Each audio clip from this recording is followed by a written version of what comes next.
সন্ধ্যের পুজোটা তাড়াতাড়ি দিয়ে আঙ্কেলের বাড়ি আমরা ঝটপট করে চলে গেলাম। তোমরা তো জানোই আজকে লোকনাথ পুজো আছে, সেজন্য আমরা তিনজন সেজেগুজে চলে গেছিলাম আঙ্কেলের বাড়ি। সেখানে গিয়েই আমরা ঠাকুরের দর্শন করলাম।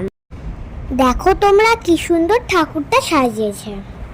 ঠাকুর দর্শন করে আমরা নিচে গিয়ে প্রসাদ খাচ্ছিলাম, আর ওখানে বসে বসে মা আর কি করবে, ভিডিওই করে নিল বসে বসে। হ্যাঁ চলো চলো তোমাদেরকে দেখাই আমরা কি খেয়েছি।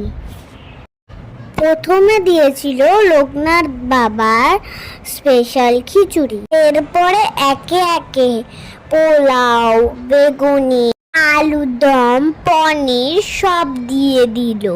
খুব আনন্দ করে বাবার প্রসাদ গ্রহণ করলাম। লাস্ট পাতে চাটনি, পাঁপড়, অমৃতি দিয়ে খাওয়া আমরা শেষ করলাম।